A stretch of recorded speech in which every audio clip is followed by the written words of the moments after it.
ako nagbibiro. Oo.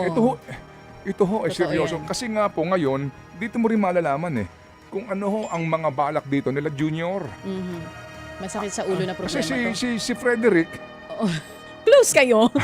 si Frederick, Oo. abay, moderate lang daw po. Oo nga eh. Eh, si Dating Senior Deputy Minority Leader Paul Dasa. Well, Hinirap Mr. po ako. Excuse me po. Mr. Tapusin Speaker, niyo lang I po have ako. the name Senior Deputy Minority Leader. Noong 19th Congress. Well, Paul Mr. Dasa. Paul Nirekomenda Daza. niya po ako. Sabi niya, kakausapin niya si Minority Leader Nonoy Libanan upang ako ang kanyang maging kahalili. Ibig sabihin, Mr. Speaker, ang Hindi pa po ating ako tapos. kagalang-galang Hindi pa na po. kasamahan na si Patapusin Honorable niyo Edgar muna ako bago niyo ako Yarice tanungin. ay hindi pinili ng minorya But, because that is... kaya nga po, patapusin niyo ako para maikwento ko lahat. mga kapatid, kanina nga po nabanggit ko, may isang bus company ngayon, nag-advise na ho sa kanila hong mga parokyano, ang kanila pong gagawin ng mga kaparaanan para makapagtipid po sila na kanila pong diesel consumption.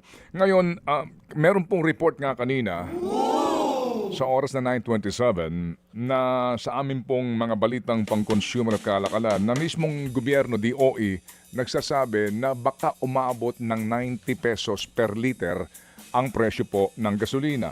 Sa pinakahuling balita po na nakalap nitong ating pong researcher ngayon sa istasyon na si Patricia Gloria, ang presyuhan po ng gasolina ngayon sa diesel umaabot na ng 60 pesos Laki, per liter. grabe. Alright, higit na po sa 60 actually ang gasolina. Depende po naman yan kasi merong pinakamura at meron Pero pong mas mga mahal. high-end. Ika nga, yung mas Kung medyo malinis. maselan ka, Opo, oo. sa iyong sasakyan. Ngayon mga kapatid, malalaman natin bukas, girl, kung mga magkano ang inaasahan by next week.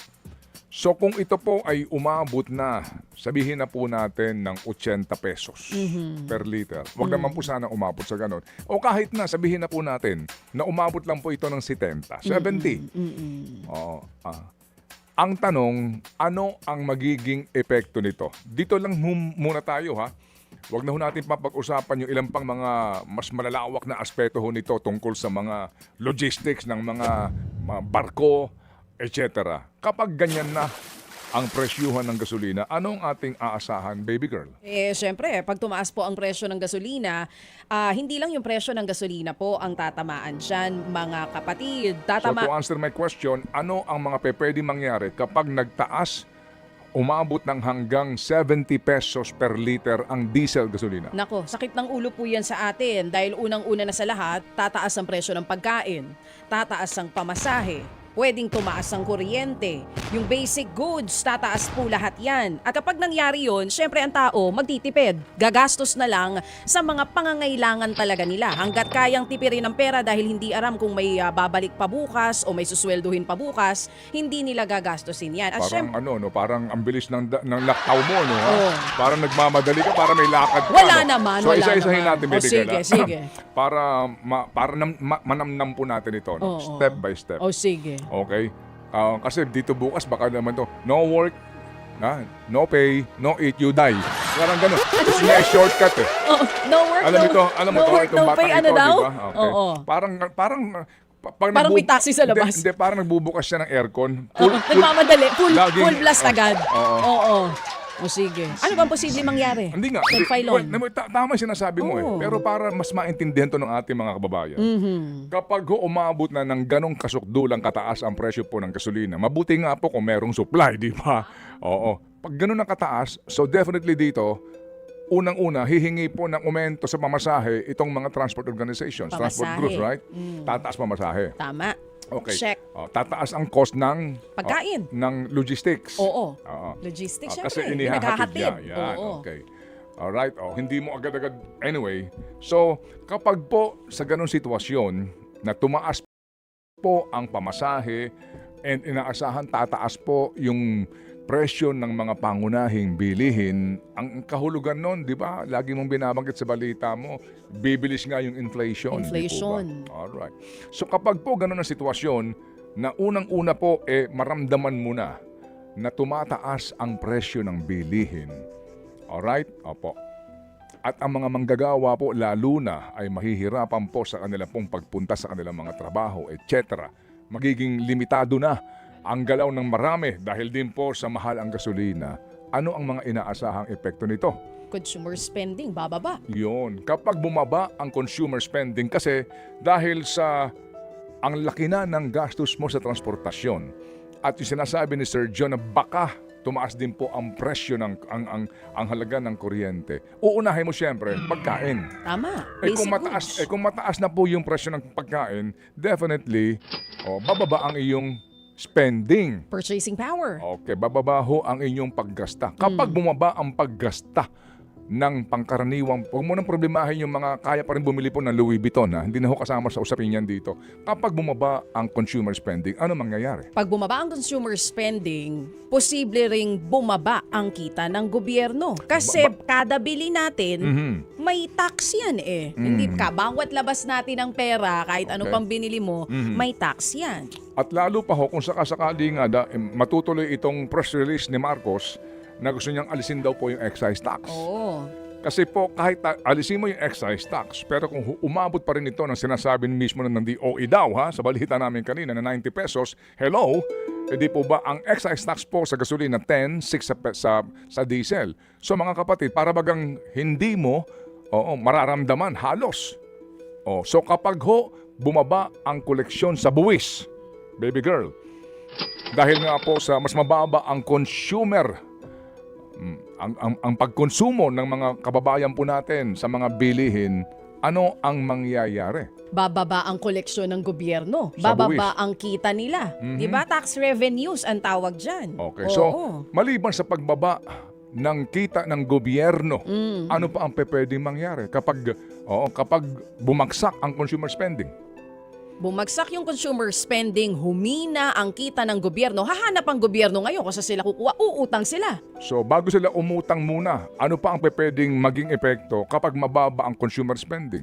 Aba, dapat magtipid sila. Hindi pa. Opo. Hawak Hindi ka pa sa sila baba mo. magtitipid. Teka. Hawakan mo yung Hindi pa baba mo sila para magtitipid. makapag-isip ka. Oo.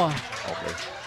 Kasi ganyan yan. Tama, hawakan mo yung baba mo. Wala pa rin ako maisip. Oo. So Oo. kapag bumaba ang consumer spending, Oo. at ang iyong uunahin definitely pagkain mo, Oo. tuition ng mga anak mo, yung mga importante, pambayad mo sa renta, pambayad mo sa kuryente, pambayad mo sa tubig. Oo. Okay. Ibig sabihin po, yung ibang mga pangangailangan, hindi na prioridad. So ibig sabihin, babaksak din ang kita ng mga negosyo. Bababa ang economic activity. Okay? Ganyan. Alright, okay. Isa-isahin natin to. Bababa po ang kita ng ilang mga negosyante. Tama. Hindi ito sa nananap. Hindi po, ito ho yung sitwasyon. Ito ang realidad. Okay, so bababa mga kapatid, ang negosyo babaksak. Kapag ho, yung ilang mga non-essential, kaya ho ng pandemic time, remember, non-essential business, babaksak ang kita, ano ang pwedeng mangyari? Eh di syempre pag bumagsak ang kita ng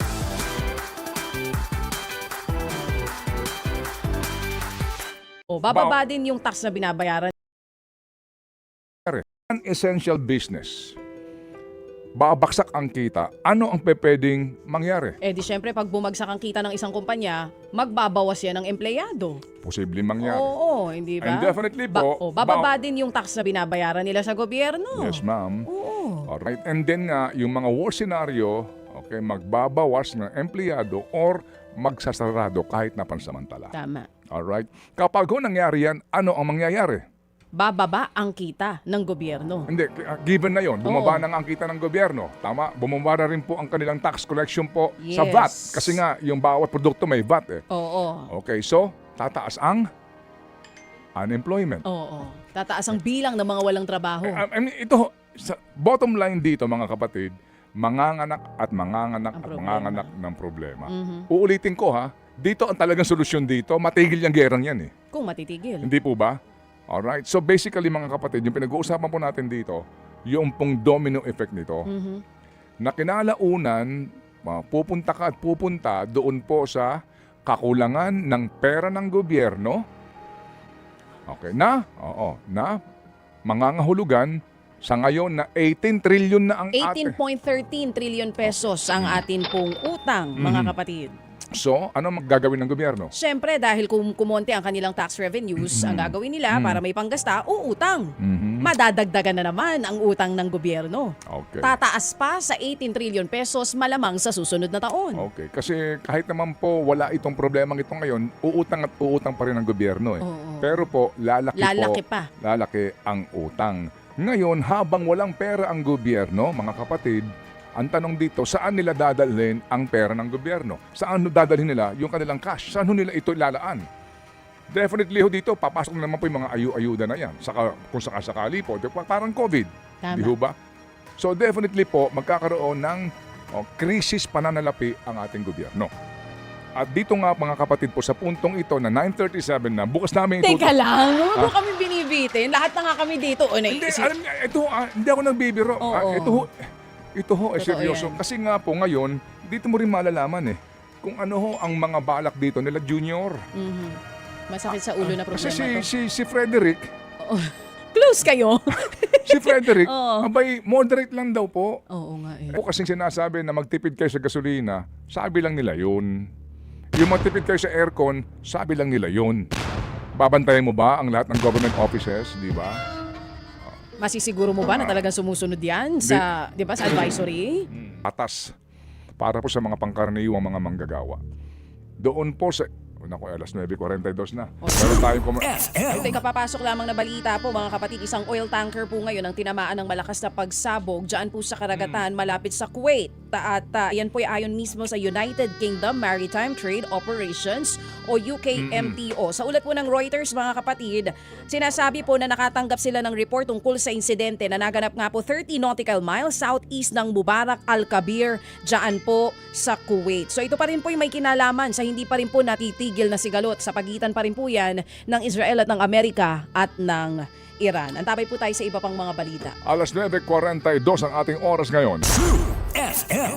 Decided to interpolate and ask a few questions to our distinguished colleague, Mr. Speaker, dahil medyo nalito ako nung ang pinag-usapan ay ang posisyon ng Senior Deputy Minority Leader, pero tila nalihis ang kanyang speech patungo sa pagpupuntirya na majority ang may kasalanan. May I inquire, Mr. Speaker, distinguished colleagues, to the Honorable Egay Erice, paano po ba pinipili ang isang Senior Deputy Minority Leader? Well, alam na po lang po natin yan, Sir Speaker. Hindi pa lang naman ngayong administrasyon na ito, ng mga nakaraang administrasyon, hindi po tayo pumipili talaga ng minority leader kung walang blessing ng leadership ng House. Ibig sabihin, distinguished speaker, nung ikaw ay naging Senior Deputy Minority Leader, ito ay may sabwatan sa mayorya? Ang ganito po ang nangyari nung ako po ay nirekomenda na Senior Deputy Minority Leader ni dating Senior Deputy Minority Leader Paul Dasa. Well, Hinirap Mr. po ako, excuse me po. Mr. Speaker, I have the name Senior Deputy Minority Leader. Noong 19th Congress. Well, Paul Mr. Dasa. Paul Nirekomenda Dasa. niya po ako. Sabi niya, kakausapin niya si Minority Leader Nonoy Libanan upang ako ang kanyang maging kahalili. Ibig sabihin, Mr. Speaker, ang Hindi pa po ating ako tapos. kagalang-galang Hindi pa na po. kasamahan na si Patapusin Honorable niyo Egay muna ako bago niyo ako Erice ay tanungin. hindi pinili ng minorya? But, Because that is... kaya nga po, patapusin niyo ako para may kwento ko lahat. Pwede? Yeah, but can Kung I pwede can lang I ako. have Kung pwede, can I have pagkatapos pwede niyo ako can I have tanungin. a direct answer, Mr. Speaker? I am Kasi directly answering nakakagulat. you. Yeah, Mr. Madam- Speaker, my question is Honorable- very simple. Napili ba siya ng isang former member of the House? Because that is very Nirekomenda unparliamentary. po. He's putting some words on my mouth. Honorable- Ang sinabi ko po, nirekomenda Session ko. suspended. Okay? Shum, Honorable Garin, you now have Mr. now have the floor. Speaker, if I may, this is my 6th term in Congress. And this is the first time that I've heard that a former member of the House can recommend. Will that be tantamount to dictating to the members of the minority? Because, Mr. Speaker, distinguished colleagues, I was once a Senior Deputy Minority Leader of the 18th Congress, and we chose our officers among ourselves.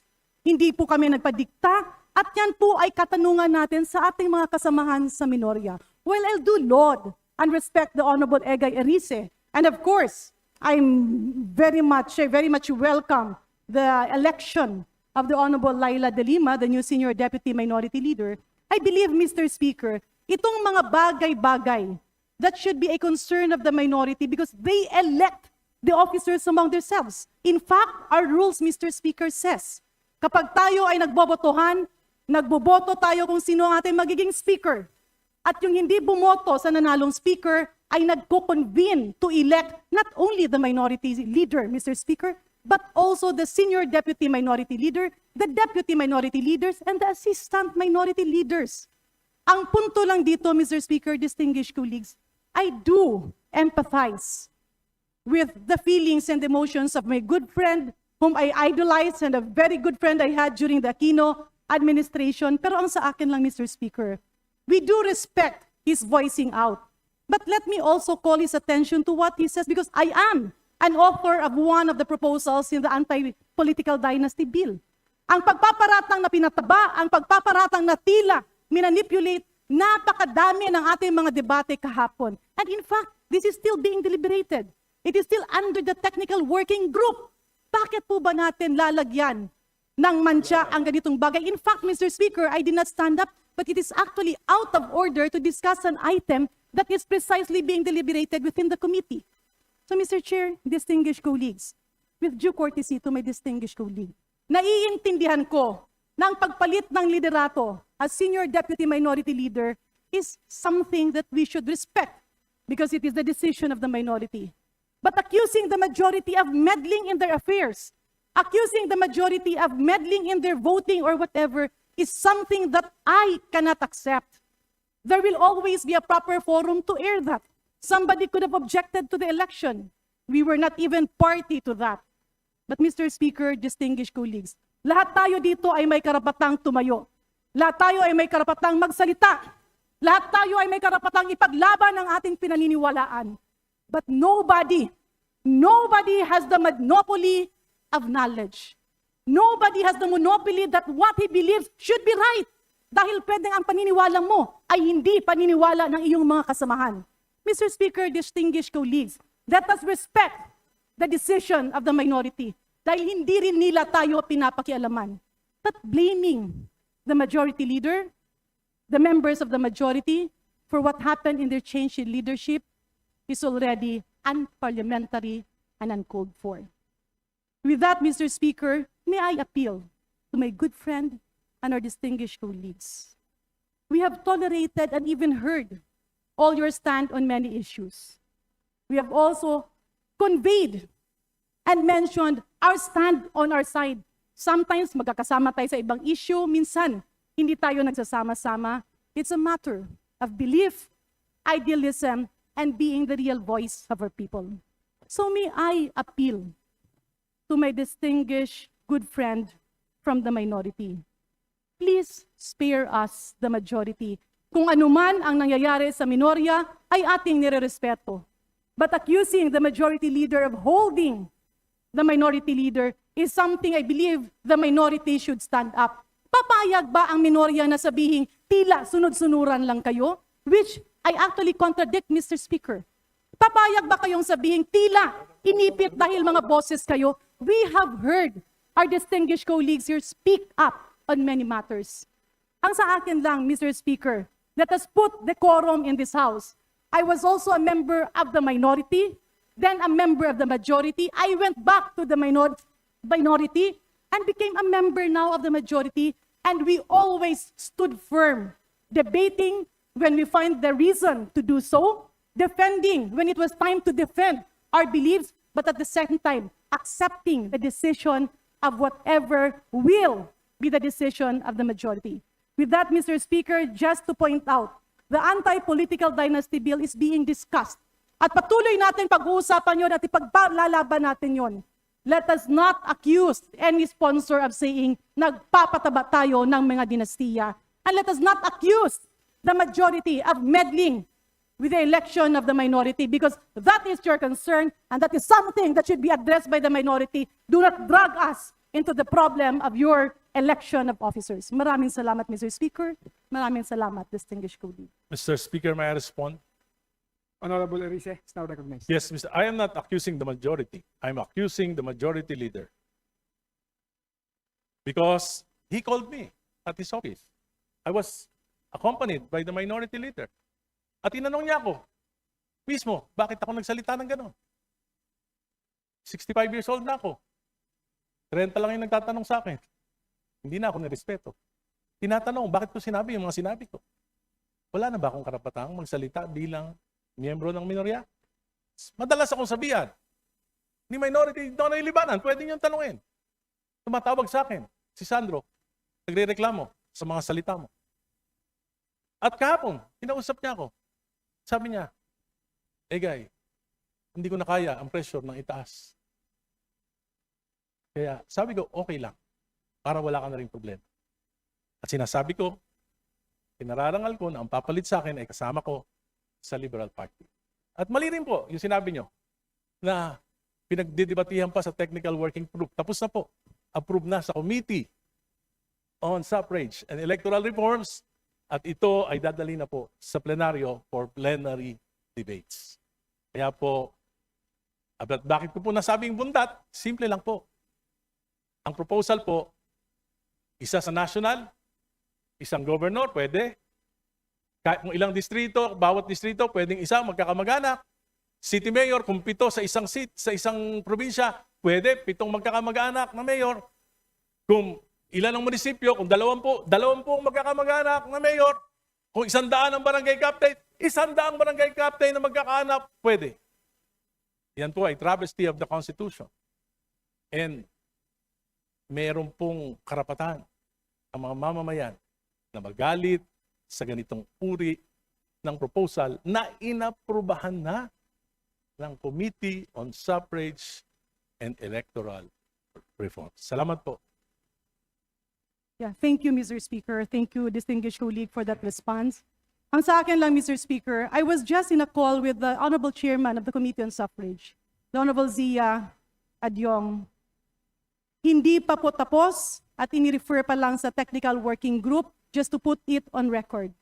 And Mr. Speaker, distinguished colleague, my apologies, of course, to the Honorable Egay Arice that I had to stand up because as a member of the majority, and even if the majority leader is being directed to, wala pong kinalaman at hindi po parte ng mayorya ang affairs ng election ng officers of the minority. But with that, Mr. Speaker, let me just state for the record that in the several months that the Honorable Egay Arice has been a senior deputy minority leader, I laud him for his wisdom, I laud him for his stand, I laud him and salute him for some of the endeavors that we were together. However, on some opposing matters, I do stand up, pero ito lang po yung aking masasabi.